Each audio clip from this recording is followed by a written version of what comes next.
Hello दोस्तों, एक बार फिर से मैं शिवांगी माहेश्वरी आपका स्वागत करती हूँ आपके अपने यूट्यूब चैनल स्किल लर्निंग में।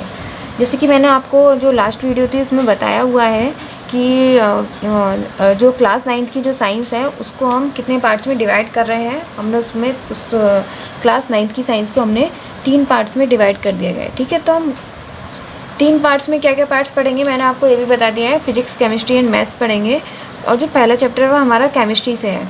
मैंने प्रीवियस वीडियो में आपको जो मैंने फर्स्ट वीडियो बनाई थी उसमें मैंने आपको ये भी बता दिया है कि चैप्टर 1 जिसका name matter in our surrounding है उसमें आपको क्या क्या टॉपिक्स पढ़ने हैं। तो उन टॉपिक्स की लिस्ट को पढ़ने के बाद ही आपको यहाँ आना चाहिए, इस वीडियो को देखना चाहिए, क्योंकि एक बार आप टॉपिक की लिस्ट पढ़ लेंगे तो आपको थोड़ा जो माइंड है वो क्लियर हो जाएगा कि आपको अब पढ़ना क्या क्या है, किस वे में पढ़ना है, किस सीक्वेंस में पढ़ना है। ओके, तो देखिए हमारा क्या है, ये हमारा पहला चैप्टर है जिसका नेम है मैटर इन आवर सराउंडिंग। आप इस वीडियो को पूरा देखकर जाइएगा क्योंकि आपको इस वीडियो को देखने के बाद में फर्स्ट चैप्टर से काफ़ी सारी चीज़ें और रियल लाइफ से कनेक्ट करके आपको सीखने को मिलेगा। ठीक है, तो मैटर इन आवर जो सराउंडिंग जो चैप्टर है उसमें हम देखिए किसके बारे में बात करें। इसमें सीधे सीधे बोल दिया गया मैटर, यानी कि हमारे चारों तरफ जो भी मैटर है हम सिर्फ उसके बारे में बात करेंगे। तो इसके बारे में बात करने से पहले हमें ये भी तो पता होना चाहिए कि आखिरकार ये मैटर होता क्या है, ये मैटर होता क्या है। जब तक हमें ये पता नहीं चलेगा कि मैटर होता क्या है तब तक हम मैटर इन आवर सराउंडिंग में जो मैटर है उसी को डिफाइन नहीं कर सकते। तो मैटर होता क्या है, तो देखिए ये जो दुनिया है उस दुनिया में सिर्फ 2 चीज़ें, बर्ड में सिर्फ 2 चीज़ें हैं। आप चाहे कुछ भी बोलें लेकिन इस पूरी दुनिया में सिर्फ 2 चीज़ें हैं। पहली चीज़ को आप मैटर बोलेंगे और दूसरी चीज़ को आप एनर्जी बोलेंगे।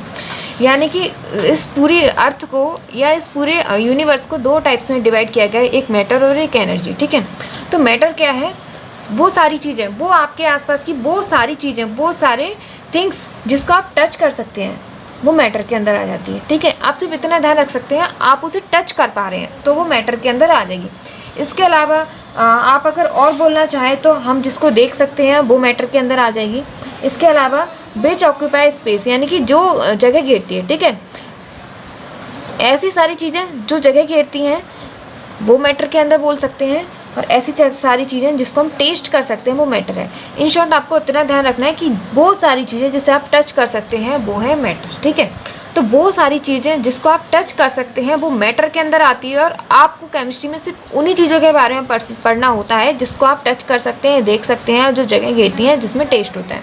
तो यानी कि मैटर जो पहला ही चैप्टर है वो आपका केमिस्ट्री का क्यों है, क्योंकि इस चैप्टर का नेम मैटर है। और मैटर यानी कि ऐसी चीज़ें जिसे हम टच कर सकते हैं। केमिस्ट्री में सिर्फ हम उसी चीज़ को पढ़ेंगे जिसे हम टच कर सकते हैं। ठीक है, तो इसी के अकॉर्डिंग जो सिलेबस है साइंस का वो 2 पार्ट्स में डिवाइड किया गया है, फिजिक्स एंड केमिस्ट्री। ठीक है, तो ऐसी सारी चीज़ें जिसको हम टच कर सकते हैं, देख सकते हैं, उसको हम मैटर यानी कि केमिस्ट्री के अंदर पढ़ेंगे। और ऐसी सारी चीज़ें जिसको ना ही तो हम टच कर सकते हैं, ना ही हम देख सकते हैं, ना ही हम उसको ना ही वो चीज़ कोई जगह घेरती है। ठीक है, तो उसको हम बोल देते हैं एनर्जी। यानी कि दुनिया में सिर्फ 2 ही चीज़ें हैं, एक चीज़ है, पहली चीज़ है मैटर और दूसरी चीज़ है एनर्जी। ठीक है, पूरी दुनिया को 2 पार्ट्स में ही डिवाइड किया गया है। तो एनर्जी का क्या मतलब है, ऐसी सारी चीज़ें, ऐसी सारी थिंग्स जिसे हम फील कर सकते हैं वो सारी एनर्जी के अंदर आती हैं। ओके, तो वो सारी चीज़ें, वो सारी थिंग्स जो हम फील कर पा रहे हैं वो हमारी एनर्जी के अंदर आ जाएंगी। तो एनर्जी के भी टाइप्स हैं। आप देखिए साउंड, अगर आप साउंड के बारे में बात करें तो साउंड को क्या आप टच कर सकते हैं, नहीं कर सकते ना। साउंड को क्या आप देख सकते हैं, नहीं देख सकते हैं। अगर सिर्फ आप उसके सेंसेशन को फील कर सकते हैं, यानी कि साउंड किसके अंदर आ जाएगी, एनर्जी के अंदर आ जाएगी। इसके अलावा लाइट के बारे में बात करें, क्या लाइट को टच कर पा रहे हैं, नहीं कर पा रहे हैं ना। आप उसे देख पा रहे हैं, आप लाइट को नहीं देख सकते, आप लाइट को नहीं देख सकते। कुछ बच्चे सोच रहे होंगे कि वो लाइट को देख सकते हैं, वो रोशनी सी होती है, वो लाइट नहीं होती है। आप उस लाइट के थ्रू, वो लाइट जिन चीज़ों पर पड़ती है आप उन चीज़ों को देख पाते हैं। लाइट के थ्रू आप रिफ्लेक्टेड चीज़ों को देख पा रहे हैं। ठीक है, आप लाइट को नहीं, लाइट जिन चीज़ों पर पड़ रही है आप उन चीज़ों को लाइट की मदद से देख पा रहे हैं। ठीक है, तो लाइट हो गई, और दूसरा होता है सोल। ठीक है, तीसरा होता है सोल। तो इस तरीके की काफ़ी सारी चीज़ें हम एनर्जी के अंदर ले सकते हैं। फोर्स को हम एनर्जी के अंदर ले सकते हैं क्योंकि फोर्स हमें दिखाई नहीं देता। आप कितनी ताकत लगा रहे हैं, आपके अंदर क्या पावर है वो भी हम नहीं देख सकते, तो पावर भी हमारी एनर्जी के अंदर आ जाएगी। यानी कि फिजिक्स की दूसरी ब्रांच, यानी कि जो साइंस की दूसरी ब्रांच जिसमें हम एनर्जी के बारे में बात करेंगे उसे हम बोलेंगे फिजिक्स। ठीक है, तो हमने इतना पढ़ लिया।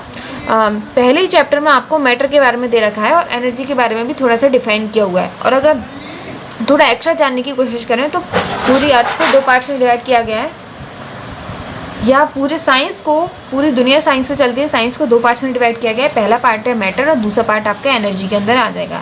तो मैंने आपको बता दी जिन चीज़ों का आप टच सी फील कर टच सी और जो जगह घेरती हैं जिनमें टेस्ट होता है वो सारी मैटर होती हैं, और जो हम फील कर सकते हैं वो सारी एनर्जी के अंदर आती है। इतना समझने के बाद अब हम देखते हैं, हमने एनर्जी के तो एग्जाम्पल पढ़ लिए, बट मैंने आपको मैटर के एग्जाम्पल नहीं बताए थे। तो मैटर के एग्जाम्पल के अंदर हमें सिर्फ वही एग्जाम्पल लेने हैं जिससे हम टच कर सकते हैं, देख सकते हैं। तो चेयर को हम टच कर सकते हैं, चेयर जगह भी घेरती है थोड़ी सी, चेयर को हम देख भी सकते हैं, और चेयर में बट टेस्ट नहीं होता, ठीक है। तो चेयर क्या मैटर के अंदर आ जाती है। इसके अलावा वाटर में टेस्ट होता है, वाटर को टच कर सकते हैं, देख सकते हैं, वाटर भी जगह घेरता है। इसके अलावा अगर हमें गैस के एग्जाम्पल लें, ऑक्सीजन, ठीक है, तो ऑक्सीजन को हम देख सकते हैं। अगर आप उसको किसी और फॉर्म में चेंज कर रहे हैं, लिक्विड फॉर्म में चेंज कर रहे हैं, तो आप उसको ऑब्वियसली देख सकते हैं। ऑक्सीजन भी जगह घेरेगी, और अगर आपने कभी टेस्ट लिया तो इसमें भी टेस्ट हम मान सकते हैं, ठीक है। तो इस तरीके से हम मैटर को हम पूरे साइंस को 2 पार्ट्स में मैटर एंड एनर्जी के बारे में डिवाइड कर सकते हैं। और पहला पार्ट हम मैटर यानी कि पहला चैप्टर जो है मैटर के बारे में पढ़ेंगे। अब पहला टॉपिक आपने इसका क्लियर कर लिया मैटर। अब इसके बाद आपका जो दूसरा टॉपिक आता है वो है आपका मैटर के कितने टाइप्स होते हैं, ठीक है। मैटर के कितने टाइप्स होते हैं, हमें अब एनर्जी के बारे में नहीं पढ़ना, हम अब ये सब पढ़ेंगे फिजिक्स के अंदर। अभी हमें सिर्फ इतना पार्ट चलाना है, इसी पार्ट को हम आगे कंटिन्यू करेंगे। तो मैटर को हम आगे कंटिन्यू करते हैं। मैटर, टाइप्स ऑफ मैटर, ठीक है। टाइप्स ऑफ मैटर, आप यहाँ हेडिंग डाल सकते हैं, मैटर कितने टाइप्स की होती है, टाइप्स ऑफ मैटर, ठीक है। मैटर के टाइप यानी कि जितने भी चारों तरफ जो भी चीज़ें पाई जा रही हैं वो कितने तरीके की हो सकती हैं आखिरकार।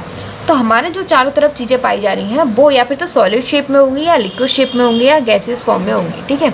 इन तीनों फॉर्म के अलावा भी हो सकता है। इन तीनों फॉर्म को तो आपको पढ़ना है, ठीक है। इन तीनों फॉर्म के अलावा साइंटिस्ट ने 2 फॉर्म अब निकाली हैं मैटर की, ठीक है। उसमें से एक आपकी प्लाज्मा हो जाएगी, और एक आपका बोस आइंस्टीन करके साइंटिस्ट हैं, उन्होंने निकाला है, उसके बारे में भी मैं आपको बताऊंगी। तो यानी कि आपको matter in our surrounding chapter में आपको मैटर के बारे में पढ़ना है। मैटर की क्या क्वालिटी होती है आप पढ़ चुके हैं, मैटर के टाइप्स क्या होती हैं, सॉलिड, लिक्विड, गैस ही आपको पढ़ना है। और जो बची हुई 2 स्टेट है उसको आपको सिर्फ जानकारी रखनी है, ठीक है। वो एग्जाम में नहीं पूछा जाएगा, लेकिन उसकी जानकारी भी आपको होनी चाहिए। तो देखिए, सॉलिड के बारे में बात करें तो हम सिर्फ सॉलिड के बारे में बात करते टाइम चेयर का ही एग्जाम्पल लेकर चलेंगे। तो अगर हम चेयर का एग्जाम्पल लें तो आप देखेंगे चेयर किस शेप में होती है, सॉलिड शेप में होती है, ठीक है। पहला पॉइंट पढ़ेंगे हम, सॉलिड में हम चेयर को लेके चलेंगे, लिक्विड में हम वाटर को लेके चलेंगे, और गैस में हम ऑक्सीजन हमने लिया हुआ है तो ऑक्सीजन गैस को ही चलेंगे लेकर, ठीक है। तो अब देखिए, अब चेयर है तो चेयर, मान लो ये चेयर है, चेयर के पार्टिकल्स कैसे होंगे, चेयर के पार्टिकल्स कैसे होंगे, मैटर छोटे छोटे पार्टिकल से मिलके बनी हुई होती है, तो चेयर भी हमारी छोटे छोटे पार्टिकल से मिलके बनी हुई होगी, ठीक है। लिक्विड भी हमारा छोटे छोटे पार्टिकल से मिलकर बना हुआ होगा। इसी तरीके से गैस भी हमारी छोटे छोटे पार्टिकल से मिलकर बनी हुई होगी, क्योंकि मैंने अभी जस्ट आपको बताया मैटर छोटे छोटे पार्टिकल से मिलकर बनी हुई होती है। तो चेयर हमारे छोटे छोटे पार्टिकल से मिलकर बनी हुई है। लेकिन आप अगर देखते होंगे, आप चेयर को ऐसे उठाएंगे या उसे हिलाएंगे डुलाएंगे तो चेयर की शेप वही रहती है, चेयर की शेप नहीं चेंज होती है, ठीक है। क्या होती है, नहीं होती ना। आप चेयर के ऊपर जाकर बैठ जाइए, कुछ भी कर लीजिए, लेकिन चेयर के जैसे पार्टिकल हैं उसी तरीके के पार्टिकल हमेशा रहेंगे, ठीक है। यानी कि अगर वो तिरछी है तो तिरछी रहेगी, हमेशा सीधी है, एक एग्जाम्पल दे रही तो सीधी रहेगी। लेकिन अगर आप वाटर को दबाएंगे या उसमें से पार होकर निकलना चाहेंगे, मान लीजिए आप यहाँ खड़े हुए हैं, आप यहाँ से यहाँ जाना चाहते हैं, तो वाटर को आप पार करके जा सकते हैं। इसी तरीके से आपके चारों तरफ जो गैस फैली हुई है, गैस के भी अगर आपको पार करके जाना है या आपको उस पर दबाव डालना है तो आप उसमें डाल सकते हैं। यानी कि आप जो गैस के, जो वाटर और गैस के जो भी पार्टिकल्स हैं उन पार्टिकल्स को आप क्रॉस करके जा पा रहे हैं। इनके पार्टिकल्स को क्रॉस करने के लिए आपको थोड़ा ज़्यादा फोर्स लगाना पड़ रहा है, और इनके पार्टिकल को क्रॉस करने के लिए आपको थोड़ा कम यानी कि नेग्लिजिबल फोर्स लगाना पड़ रहा है। लेकिन क्या आप चेयर को क्रॉस करके निकल जाएंगे? चेयर को ऐसे चीर कर या उसको क्रॉस करके नहीं निकल सकते हैं, ठीक है। तो नहीं निकल सकते, यानी कि इसके जो पार्टिकल्स हैं उनके बीच में गैपिंग क्या है, उसके बीच में गैपिंग है ही नहीं, ठीक है। यानी कि उसके बीच में जो पार्टिकल्स हैं या उसके जो कण हैं या उसके जो पार्टिकल हैं आपस में एक दूसरे को इतने टाइटली पकड़े हुए हैं कि एक दूसरे को छोड़ ही नहीं रहे, यानी कि अपने बीच में गैपिंग रखी ही नहीं हुई है। तो इसी को बोल देते हैं इनके बीच की गैपिंग। तो हम गैपिंग के बारे में बात करेंगे। गैपिंग किसकी वजह से होगी? इनके फोर्स की वजह से होगी, ठीक है। फोर्स बिटवीन पार्टिकल्स, यानी कि जो चेयर है उसके पार्टिकल के बिटवीन जो भी फोर्स होगा उसके वजह से इसमें गैपिंग होगी, ठीक है। तो हमें क्या पता चला, इसके पार्टिकल के बीच में जो गैपिंग है, यानी कि इसके पार्टिकल के बीच में जो फोर्स है जो फोर्स है वो क्या है, मैक्सिमम है, बहुत ज़्यादा फोर्स है। तो चेयर की जितनी भी हमारी जो चेयर बनी हुई है, चेयर के पार्टिकल्स के बीच में जो फोर्स है वो हाई है, जिसकी वजह से हम चेयर के पार्टिकल को, अगर हम चेयर पर बैठ रहे हैं तो हम उसे हिला भी नहीं सकते। अगर चेयर को ठोक दो, पीट दो, तभी हम उसके पार्टिकल को हिला नहीं पाएंगे। चेयर हमारी टूट जाएगी लेकिन उसके पार्टिकल नहीं हिलेंगे उस जगह से, ठीक है। तो यानी कि इसके पार्टिकल्स आपस में एक दूसरे को इतनी अच्छी तरीके से बांधे हुए हैं कि ये अलग हो ही नहीं सकते। यानी कि इनके पार्टिकल के बीच में फोर्स क्या है, मैक्सिमम है, ठीक है। और वाटर के पार्टिकल के बीच में फोर्स के बारे में बात करें तो वाटर के पार्टिकल के बीच में फोर्स क्या होगा, थोड़ा कम होगा, चेयर के मुकाबले थोड़ा कम फोर्स होगा, ठीक है। तो तभी तो हम वाटर को पार करके निकल पा रहे हैं। यानी कि इसके बीच में फोर्स क्या होगा, मॉडरेट होगा, ठीक है, मॉडरेट होगा। कोई पर्सन अगर यहाँ से यहाँ जाना चाहता है तो उसको आप अगर वाटर बॉडी किसी रिवर को पार करके जाना चाहते हैं तो आप पार करके जा सकते हैं। इसके लिए आपको थोड़ा सा फोर्स लगाकर वाटर को साइड से हटाना पड़ेगा। आप उसको वाटर को अपने हाथों से इधर उधर हटाकर आप आगे निकल सकते हैं। यानी कि इसके बीच में फोर्स है तो सही पार्टिकल्स के बीच में, लेकिन चेयर जितना नहीं है। चेयर के पास तो बहुत ज़्यादा फोर्स है, लेकिन वाटर के पास मॉडरेट है, यानी कि ना ज़्यादा कम है ना ही ज़्यादा है। इसके अलावा हम बात करते हैं गैस की। तो गैस की पार्टिकल्स, यानी कि आपको रूम में एक जगह से दूसरी जगह जाने के लिए आपको बहुत ज़्यादा फोर्स तो लगाना नहीं पड़ रहा है ना। यानी कि वाटर के जो गैस के जो पार्टिकल है उनके बीच में जो फोर्स होगा वो मिनिमम है, ठीक है। यानी कि पार्टिकल आपस में एक दूसरे को अट्रैक्ट कर ही नहीं रहे, ठीक है। तो हमने यहाँ क्या बात की, हमने इसके बीच की गैपिंग के बारे में बात की। गैपिंग क्या है, इनके बीच की बहुत कम है लेकिन फोर्स क्या है, ज़्यादा है। इनके बीच की गैपिंग थोड़ी ज़्यादा है लेकिन फोर्स क्या है, मॉडरेट है, ठीक है। इनके बीच की गैपिंग बहुत दूर दूर है, इसके पार्टिकल्स बहुत दूर दूर हैं, उनके बीच में जो फोर्स लग रहा है वो बहुत कम लग रहा है, ठीक है। तो इस तरीके से हम सॉलिड लिक्विड गैस को हमने एक बेस पर डिफाइन किया, इनके फोर्स के बेस पर, ठीक है। जो भी पार्टिकल्स है उनके बीच में जो भी फोर्स लग रहा है उसके बेस पर हमने सॉलिड लिक्विड गैस को अभी हमने डिफाइन कर दिया है, ठीक है। इस फोर्स को हम अट्रैक्शन फोर्स भी कह सकते हैं। यानी कि पार्टिकल के बीच में अट्रैक्शन फोर्स, अगर आप यहाँ पे हेडिंग डालना चाहें तो इसकी जगह आप डाल सकते हैं हेडिंग अट्रैक्शन फोर्स, ठीक है। तो सॉलिड के पार्टिकल के बीच में जो फोर्स होता है अट्रैक्शन फोर्स, यानी कि दोनों पार्टिकल आपस में एक दूसरे को इतने टाइटली, इतने डीपली अट्रैक्ट कर रहे हैं कि ये अलग ही नहीं होंगे। वाटर के पार्टिकल उतने टाइटली और डीपली अट्रैक्ट नहीं कर पा रहे हैं और गैस के पार्टिकल जो हैं वो आपस में बहुत कम अट्रैक्ट कर रहे हैं, ठीक है। इसके अलावा हम बात करें, दूसरा टॉपिक आता है इसी की शेप के बारे में, यानी कि टाइप्स ऑफ मैटर में। यानी कि मैटर के हमने 3 टाइप पढ़ लिए हैं, सॉलिड, लिक्विड, गैस। सॉलिड के बारे में हमने पढ़ लिया, चेयर के बारे में या इनके सॉलिड, लिक्विड, गैस के बारे में पढ़ने के बाद हमने चेयर, वाटर और ऑक्सीजन का एक एग्जाम्पल लिया और इनके बीच का हमने फोर्स या अट्रैक्शन फोर्स या इंटरमोलिकुलर फोर्स भी बोल सकते हैं, ये सब हमने देख लिया। इसके बाद में हम इसके दूसरा इसके हेडिंग के बारे में बात करें, सॉलिड, लिक्विड और गैस की शेप कैसी होगी। तो सॉलिड के आप देख रहे हैं, आप कुर्सी को दबाने की कोशिश करें, अगर मेरे हाथ में पेन है तो मैं पेन को कितना भी दबाऊंगी, पेन अपनी शेप चेंज नहीं करें। यानी कि इसकी शेप क्या है, डेफिनेट है, ठीक है। लेकिन अगर आप लिक्विड को दबाएं या लिक्विड को आप थोड़ा हाथ भी डाल दें उसमें, तो हल्का क्या हो जाएगा, वो इधर उधर हो जाएगा। यानी कि उसकी शेप आप अपने अकॉर्डिंग चेंज कर सकते हैं। आप चाहें तो अगर उसे इस चौकोर या इस स्क्वायर शेप के बर्तन में रखेंगे तो वो क्या उसके अकॉर्डिंग उसके जो वाटर होगा उसकी शेप क्या हो जाएगी, स्क्वायर टाइप की हो जाएगी। अगर आप उसे सर्कल टाइप के बर्तन में रखते हैं तो वाटर की शेप क्या हो जाएगी, सर्कुलर हो जाएगी। इस तरीके से इसके जो लिक्विड है उसकी जो शेप होती है वो क्या होती है, इनडेफिनेट होती है, ठीक है। यानी कि वो डिफाइन शेप नहीं है, उसकी शेप बदल सकती है। इसी तरीके से गैस के जो पार्टिकल्स हैं वो तो इधर उधर घूमते रहते हैं, उनकी तो कुछ शेप ही नहीं पता है, तो इसकी शेप क्या होगी, इसकी भी शेप हम इनडेफिनेट मान सकते हैं, ठीक है। इसके बाद हम थर्ड वाले टॉपिक के बारे में बात करेंगे, इनके वॉल्यूम के बारे में हम बात करेंगे। वॉल्यूम क्या होता है, किसी भी टीचर ने आपको अगर ये चैप्टर पढ़ा भी दिया है तो आपको सॉलिड, लिक्विड, गैस के बारे में बताने के बाद उनके वॉल्यूम के बारे में भी बताया होगा, लेकिन वॉल्यूम को डीपली डिफाइन नहीं किया होगा। वॉल्यूम का मतलब क्या होता है, किसी चीज़ के अंदर कितना सामान आ सकता है। जैसे मेरे पास एक ये जो पेन है, जो पेन के अंदर जो रिफिल है उस रिफिल के अंदर कितनी इंक आ सकती है, तो ये इसका वॉल्यूम है। इस रिफिल के अंदर इतनी इंक है, यानी कि या इतनी भी इंक आ सकती है, इतनी भी इंक आ सकती है, इतनी भी इंक आ सकती है, यानी कि इसका वॉल्यूम है, रिफिल में कितनी इंक आ सकती है, ठीक है। तो वॉल्यूम का क्या मतलब है, किसी चीज़ के अंदर कितना सामान आ सकता है, तो बस यही है। अब देखिए, अब जिसका वॉल्यूम के अकॉर्डिंग भी हम सॉलिड, लिक्विड, गैस को डिफाइन करते हैं। अब इसका वॉल्यूम, अगर हम सॉलिड के वॉल्यूम के बारे में बात करें तो इसका वॉल्यूम होता है डेफिनेट। क्या लेंगे, अगर आप चेयर पे बैठे हुए हैं या चेयर है आपके पास, तो चेयर पहले भी इतनी जगह घेर रही थी, यानी कि उतनी जगह में चेयर के उतने पार्टिकल्स आ पा रहे थे। आप चेयर को उठाकर यहाँ से उठाकर यहाँ रख देंगे तब भी वो उतनी जगह घेरेगी, आप उसे उठाकर यहाँ रख देंगे तब भी वो उतनी जगह घेरेगी। यानी कि उसके अंदर के जो पार्टिकल हैं वो बदल नहीं रहे हैं, ठीक है। आप उसे कहीं से भी कहीं ले जाइए, उसके अंदर के जो पार्टिकल हैं वो निश्चित है, डेफिनेट है, ठीक है। तो उसका वॉल्यूम भी क्या होगा, डेफिनेट होगा।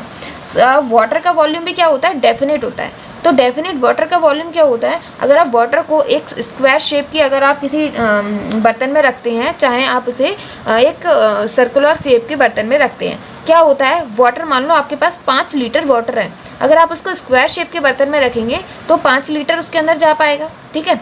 और आप इसे अगर सर्कुलर शेप के बर्तन में रखेंगे तो अगर सर्कुलर शेप का बर्तन 5 लीटर का है तो वो वाटर उसके अंदर भी जा सकता है, ठीक है। कहने का क्या मतलब है, वाटर का भी वॉल्यूम डेफिनेट होगा, इसका वॉल्यूम बदलेगा नहीं। ऐसा नहीं है कि आप उसे 5 लीटर वाले वाटर को आप अगर इसके मुकाबले इसमें रखेंगे तो वाटर कम या ज़्यादा हो जाएगा, नहीं होगा। उसमें जो पार्टिकल्स होंगे, नंबर ऑफ पार्टिकल्स हैं, वो जितनी जगह घेर रहे थे इसमें, उसमें भी इतनी जगह घेरेंगे। तो यानी कि इसका भी वॉल्यूम क्या होता है, डेफिनेट होता है। लेकिन गैस का जो वॉल्यूम होता है वो इनडेफिनेट होता है, इनडेफिनेट होता है। कहने का क्या मतलब है, गैस पहले सिलेंडर में थी तो वो क्या कर रही थी, ज़्यादा जगह नहीं घेर रही थी, कम जगह घेर रही थी।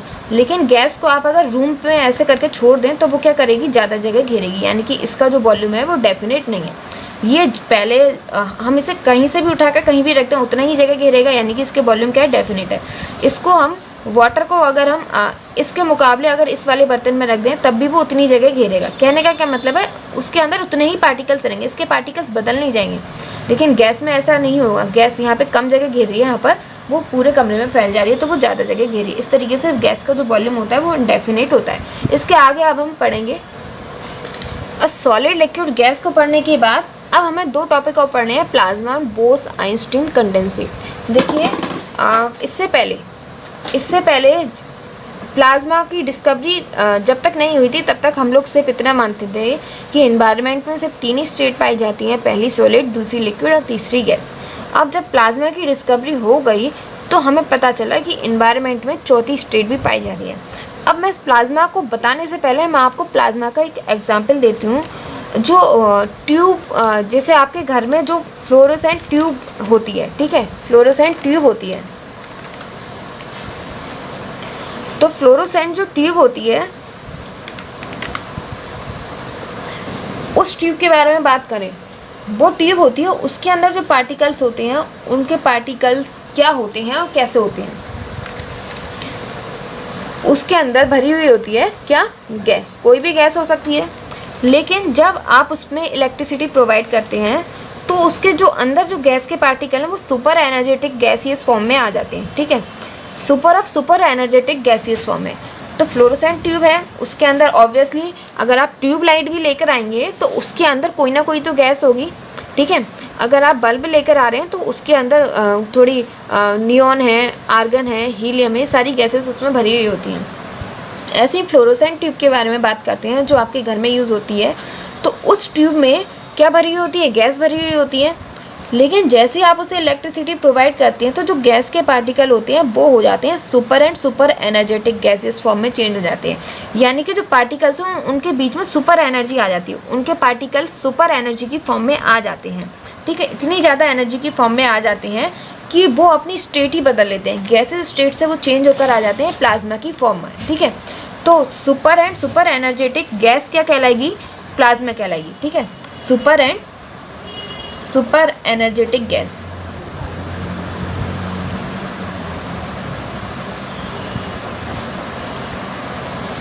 ठीक है, क्या कहलाएगी, प्लाज्मा कहलाएगी।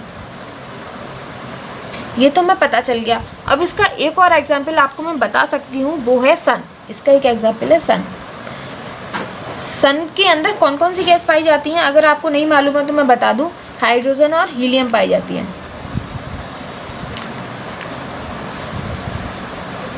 अब देखिए सन के अंदर हाइड्रोजन और हीलियम पाई जाती है। अब जो हाइड्रोजन और हीलियम है वो हाईली एनर्जेटिक फॉर्म में होती है, हाईली एनर्जेटिक फॉर्म में होती हैं। यानी कि ये इतनी तेज, इतनी ज़्यादा एनर्जी से रिएक्शन करती हैं पूरे टाइम सन में रिएक्शन होती रहती है। सन के अंदर जो गैसेस हैं आपस में रिएक्शन करती रहती हैं, फिर सन में इसके बाद वो फूटती है गैस, तो सन में से बहुत ज़्यादा गर्मी निकलती है। तो हाईली एनर्जेटिक गैसेज हैं हाइड्रोजन और हीलियम, जो आपस में एक दूसरे से रिएक्शन करती रहती हैं, बहुत हाईली एनर्जी की फॉर्म में होती हैं। तो सन क्या है, एक प्लाज्मा का, सन के अंदर जो गैसेज हैं वो अगर हाईली एनर्जेटिक फॉर्म में है तो वो प्लाज्मा का एग्जाम्पल हो सकती हैं। इसके अलावा नियॉन साइन बल्ब होता है इसका दूसरा एग्जाम्पल। तीसरा एग्जाम्पल है नियो साइन बल्ब, ठीक है, वो भी किसका एग्जाम्पल है, आपका प्लाज्मा की फॉर्म का एग्जाम्पल है। उसके अंदर भी जो गैस होगी, जब हम उसमें इलेक्ट्रिसिटी प्रोवाइड करेंगे तो वो हाईली एनर्जेटिक फॉर्म में आ जाएगी। तो प्लाज्मा का बस मतलब यही होता है कि अगर कोई गैस है और उसे हम इलेक्ट्रिसिटी प्रोवाइड करें तो इतनी ज़्यादा हाईली एनर्जेटिक फॉर्म में आ रही है वो गैस कि वो थर्ड स्टेट को क्रॉस करके फोर्थ स्टेज में आ जा रही है, यानी कि गैसेज स्टेट को क्रॉस करके वो फोर्थ स्टेज प्लाज्मा की फॉर्म में आ जा रही है। तो आपको प्लाज्मा के बारे में पता चल गया होगा। अब इसके बाद हम बात करेंगे बोस आइंस्टीन कंडेंसेट।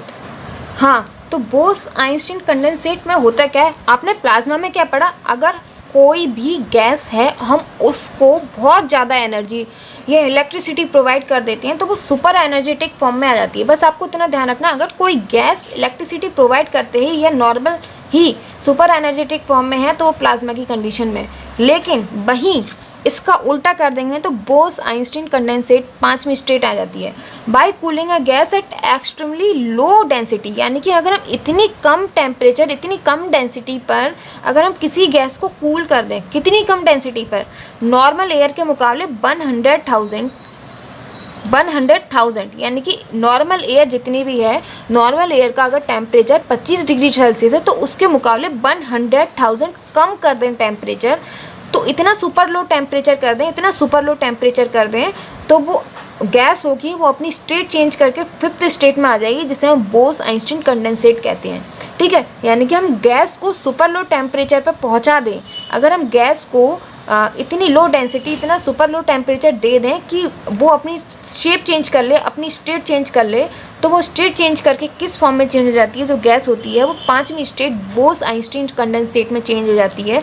जो बोस आइंस्टीन कंडेंसेट की जो स्टेट है वो एस.एन. बोस और आइंस्टीन ने डिस्कवर की थी।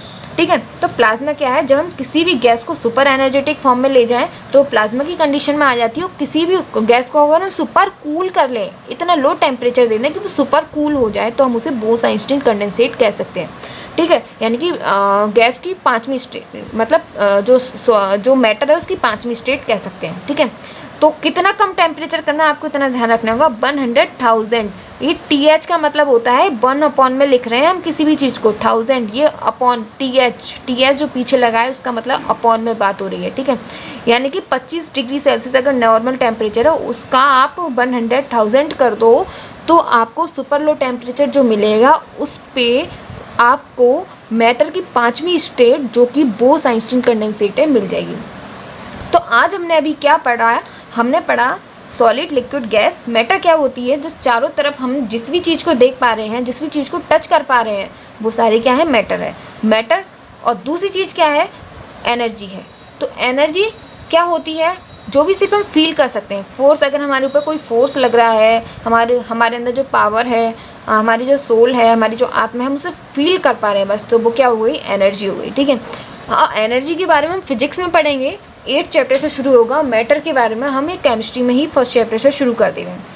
अब मैटर के बारे में पढ़ रहे हैं। मैटर की 3 स्टेट होती हैं, सॉलिड, लिक्विड, गैस, लेकिन बाद में 2 स्टेट और डिस्कवर कर ली गई, plasma and boss Einstein condensate. तो सॉलिड के बारे में मैंने आपको उसकी प्रॉपर्टीज़ बता दी, उसके पार्टिकल के बीच में कैसा गैप होता है, उसकी शेप कैसी होती है, उसका वॉल्यूम कैसा होता है। ठीक है, ऐसी लिक्विड के बारे में और ऐसी मैंने गैस के बारे में बता दी, इसके एग्जांपल भी मैंने आपको बता दी। इसके अलावा अगर हम किसी भी गैस को सुपर एनर्जेटिक फॉर्म में ले जाएं तो वो प्लाज्मा में चेंज हो सकती है, और किसी भी गैस को अगर हम सुपर कूल टेम्परेचर पर ले जाएं, यानी कि 100,000 टेम्परेचर पर ले जाएं, तो वो किस में चेंज हो सकती है, बोस आइंस्टीन कंडेंसेट में चेंज हो सकती है। और इसके एग्जाम्पल आपको प्लाज्मा के एग्जाम्पल फ्लोरोसेंट ट्यूब और सन भी ले सकते हैं। सन के अंदर जो हाइड्रोजन और हीलियम गैसेज हैं वो अगर हाईली एनर्जेटिक फॉर्म में है तो वो प्लाज्मा है। ऐसे नियोसाइन बल्ब, ये प्लाज्मा, इस बल्ब के अंदर जो भी गैस होगी वो प्लाज्मा की स्टेट में होगी। और बोस आइंस्टीन कंडेंसेट की खोज किसने की थी, डिस्कवरी किसने की थी, एस.एन. बोस एंड आइंस्टाइन ने। ठीक है, तो इस वीडियो में हमने सिर्फ इतना पढ़ा है। अब नेक्स्ट जो वीडियो होगा उसमें हम इसकी हमने स्टेट तो पढ़ ली, अब एक स्टेट कैसे दूसरी स्टेट में ट्रांसफ़र होगी, फेज़ ऑफ ट्रांसफॉर्मेशन, यानी कि सॉलिड को हम कैसे लिक्विड में चेंज करेंगे, लिक्विड को कैसे हम गैस में चेंज करेंगे और गैस को कैसे हम फिर से सॉलिड में चेंज कर देंगे। ठीक है, ये पढ़ेंगे हम। 2 टॉपिक नेक्स्ट वीडियो में कवर करेंगे, एक तो फेज़ ऑफ ट्रांसफॉर्मेशन और एक है मेल्टिंग पॉइंट और बॉइलिंग पॉइंट। ठीक है, तो इस वीडियो को देखने के बाद आपको कितना समझ में आया और आपको इसमें क्या समझ में नहीं आया मुझसे ज़रूर कमेंट करके पूछिएगा, और अगर अच्छी लगी हो वीडियो तो कमेंट करके मुझे ज़रूर बताइएगा। Thank you for watching this video, और आप स्किल लर्निंग को ज़रूर सब्सक्राइब कीजिएगा अगर आपको ये वीडियो पसंद आती है। हमें बस आपके मोटिवेशन की ज़रूरत है, हमें इस वीडियो बनाने से कुछ नहीं मिल रहा, बस हमें बच्चों को इतनी नॉलेज दे देनी है कि वो खुद ही अपने वो जो क्वेश्चन है उसके आंसर्स खुद ही अपने फॉर्म में ढाल के दे सकें, उनका माइंड अपने आप ही इतना डेवलप हो जाए। चलिए, thank you for watching skill learning, thank you so much.